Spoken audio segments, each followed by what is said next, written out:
राजस्थान में जिसका इंतजार था पुलिस ने वही किया है। सिंघम ने एक्शन लिया और ये तीनों जो आपको दिख रहे हैं जो बड़े आरोपी थे जिनकी तलाश में पुलिस लगी हुई थी, इनका एनकाउंटर हो गया।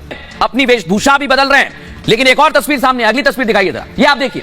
इसमें साफ तौर पर वो शूटर आपको नजर आ रहे होंगे जिन्होंने इस वारदात को अंजाम दिया और इन्हें पकड़ने के लिए जैसे जैसे ये आगे बढ़ रहे थे वैसे वैसे पुलिस भी बड़ी कार्रवाई कर रही थी। क्या हुआ ये आप देखिए, पुलिस ने पकड़ लिया इन्हें, पुलिस को कामयाबी मिल गई है। रामवीर जाट शूटर्स का मददगार पहले पकड़ा गया और इसके बाद भी पुलिस ने लगातार एक्शन को अंजाम दिया, कार्रवाई की। इसलिए कह रहा हूं मैं, ये आप देखिए जरा, उधम ये भी शूटर्स का मददगार है, इससे भी पूछताछ की जा रही है, बड़े खुलासे होने की उम्मीद है। ये अगली तस्वीर आपको दिखाता हूं, ये आप देखिए, ये हैं वो तीनों शूटर्स जो अभी पुलिस की कस्टडी में हैं और इनसे पूछताछ की जाएगी कि आखिर किसका आदेश था, हुआ क्या था, पूरा का पूरा मामला साफ हो जाएगा।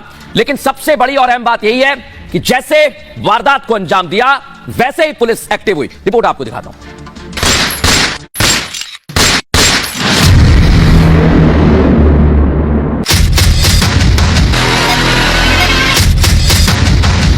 जयपुर में सुखदेव का मर्डर करने वाले हत्यारों का हो गया एनकाउंटर। मतलब 5 दिन के अंदर गोली बरसाने वाले शातिर गुनहगार शिकंजे में आ गए और इसके साथ ही राजस्थान पुलिस ने ऐलान कर दिया कि अपराधी बख्शे नहीं जाएंगे। नितिन फौजी के अभी इस गैंग से जुड़ा था, इसको इस गैंग के बारे में ज्यादा जानकारी नहीं है। और रोहित राठौड़ है, ये पहले से जुड़ा हुआ, इस तरह से उनके पास भी इंफॉर्मेशन था। उसको थोड़ा डिटेल में इंट्रोगेट करना चाह रहे थे वो लोग, इसीलिए उनको ले गए। उसके इंट्रोगेशन हो गया, उसके बाद उनको लेके आ गए। गोगामेडी हत्या की जांच में जिस दिन से राजस्थान पुलिस के सिंघम की एंट्री हुई, उसी दिन से अपराधी खौफ में आ गए थे। शातिर शूटर एक शहर से दूसरे शहर और एक राज्य से दूसरे राज्य भागते फिर रहे थे। वो हथियार छिपाकर और सबूत मिटाकर बचने की प्लानिंग कर रहे थे। एजेंसियों को चकमा देकर वो कनाडा भागना चाहते थे, जहां गोल्डी बरार और रोहित गोदारा समेत कई नामी अपराधी भी रह रहे हैं। लेकिन सुपर कॉप ने एनकाउंटर कर हत्यारों की सारी साजिश नाकाम कर दी। तो सुपर कॉप ने इस पूरे एक्शन को कैसे अंजाम दिया, कैसे कार्रवाई की? हत्यारे भाग रहे थे लेकिन उनका एनकाउंटर कैसे हुआ है, मैं आपको बताने वाला हूं, दिखाता हूं आप। ये आप देखिए, कुछ इसी तरह भाग रहे थे दर्शकों, ये आपको दिख रहा है, ये वही आरोपी है रोहित और नितिन। और पुलिस पहले से तैयार थी और जो दूर आपको होटल दिख रहा है उसी में ठहरे हुए थे। इसी प्रकार का होटल था। गोगामेडी की हत्या करने वाले दोनों शूटर्स अब गिरफ्तार हो गए, साथ में उनका एक मददगार उधम भी शिकंजे में आ गया है। मर्डर कर भागे हत्यारे अपनी चालाकी की वजह से फंस गए दर्शकों। कैसे? लगातार ठिकाने बदलने की चाल और पुलिस को इसके सबूत मिल गए। होटल में नकली दस्तावेज देकर छिपने की चाल भी काम नहीं आई और चंडीगढ़ से दोनों शूटर्स और उनके साथी को पकड़ा गया। सबसे पहले बात रोहित, शूटर रोहित राठौड़ राजस्थान के मकराना का रहने वाला है दर्शकों, और उसने बिश्नोई गैंग के रोहित गोदारा के कहने पर मर्डर किया है। लेकिन गोगामेडी से उसकी पुरानी दुश्मनी भी सामने आ गई है। कैसे? 7 साल पहले उस पर रेप और किडनैप का केस दर्ज हुआ था, लेकिन मामले में नाबालिग के पिता की गोगामेडी ने मदद की थी और रोहित इस आरोप में जेल तक जा पहुंचा। तभी से रोहित राठौड़ गोगामेडी का दुश्मन हो गया था और इसीलिए लॉरेंस गैंग के कहने पर उसने हत्या की वारदात को अंजाम देने की तैयारी की। अब बात करेंगे नितिन फौजी की। एक आरोपी है नितिन फौजी, ये हरियाणा के महेंद्रगढ़ का रहने वाला है दर्शक। उसने रेवाड़ी और हिसार इलाके में उसे काफी अच्छी जानकारी है। यहां बस, बाइक और ट्रेन से वो लगातार भागता रहा। देखिए आप कैसे मोड ऑफ ट्रांसपोर्ट बदल रहा था। नितिन आर्मी का जवान है और अलवर में तैनात था, लेकिन पिछले महीने छुट्टी पर आया तो फिर गया नहीं। क्या हुआ? घर से भी 1 महीने से वो लापता था, किसी को कोई जानकारी नहीं। लॉरेंस गैंग के इशारे पर उसने गोगामेडी पर गोली चलाई और चंडीगढ़ में रुकने के लिए अपने हरियाणा के दोस्त की मदद भी ली। नितिन के दोस्त रामवीर जाट ने उन्हें होटल दिलाया था। ये रामवीर भी पुलिस के कब्जे में। पुलिस ने रामवीर को शिकंजे में लेकर पूछताछ शुरू कर दी है, तो सभी आरोपी और हत्यारे शिकंजे में आ गए हैं। लेकिन बड़ी और अहम बात क्या है, पुलिस भी इस मामले पर क्या कुछ कह रही है, सुनवाता हूं। हमारे सहयोगी अमरदीप ने जयपुर के कमिश्नर से बात की। सही बात यह है कि पहले 24 घंटे हम अंधेरे में घूम रहा था। डीडवाना से जो क्लू मिला है, जो लीड मिला है, वो महत्वपूर्ण लीड था।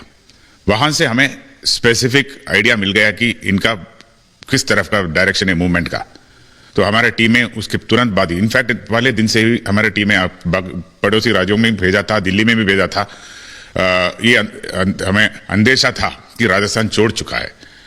जब डीडवाना का लीड मिला था उसके बाद हमारे टीम्स लगातार उसके पीछे करने लगे और अगले 2 दिन तक हम उनके 6 से 8 घंटे पीछे थे।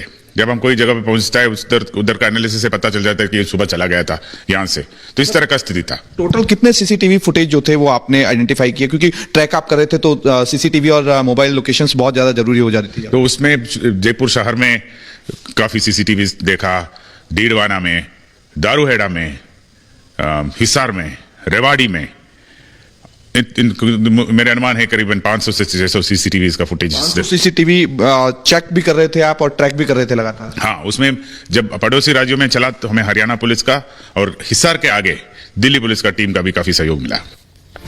तो देखा आपने, पुलिस ने अलग अलग राज्यों में भी पुलिस की मदद ली और उसके बाद आरोपियों तक पहुंची हुई है। ये देखिए आप, नितिन फौजी और ये हमारे सुपर कॉप के साथी जो नितिन को पकड़ कर लाए हैं और बता रहे हैं कि विक्ट्री हुई है उनकी, यानी जीत हो गई है, लंबे समय से ढूंढ रहे थे। अगली तस्वीर आपको दिखाता हूं। सुपर कॉप ये हैं, अपनी फिटनेस का भी ध्यान रखते हैं और अपराधियों के लिए काल माने जाते हैं। कोई भी इनकी पकड़ से बच नहीं पाता। ऐसा मैं क्यों कह रहा हूं? क्योंकि इस मामले में भी इनकी बहुत बड़ी भूमिका रही है और जैसे जैसे आरोपी भाग रहे थे वैसे वैसे ये सिंघम इनके पीछे पड़ गए थे। कैसे, दिखाता हूं आपको। ये आप देखिए, गोगामेडी के हत्या से पूरे राजस्थान में बवाल हो गया था, देश भर में चर्चा थी और हत्यारों की गिरफ्तारी के लिए आंदोलन भी होने लगे।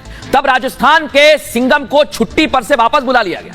एडीजी क्राइम दिनेश एमएन नवंबर में छुट्टी लेकर गए थे अपने घर, लेकिन मर्डर केस सुलझाने के लिए कमिश्नर के साथ मैदान में उतर गए और 72 घंटे के अंदर दोनों शूटर्स को दबोच लिया।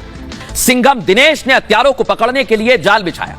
वो जहां जहां भाग रहे थे वहां पुलिस की टीम उनके पीछे थी, पर अपराधियों को पीछे होने का अंदाजा तक नहीं होने दिया, खबर तक नहीं लगने दी। एडीजी दिनेश हरियाणा और दिल्ली पुलिस के संपर्क में भी लगातार बने रहे। चंडीगढ़ के अपराधियों में उनको खबर मिली कि चंडीगढ़ पहुंच गए, पर उन्हें पकड़ने में एडीजी ने कोई जल्दबाजी नहीं दिखाई। दोपहर या शाम को एनकाउंटर खतरनाक हो सकता था। वजह क्या है? बदमाश फायरिंग करते तो आम लोगों की जान को खतरा हो सकता था, इसलिए देर रात दिल्ली पुलिस के साथ मिलकर एनकाउंटर किया। क्या हुआ? दोनों शूटर्स और उसके साथी को होटल से ही दबोच लिया।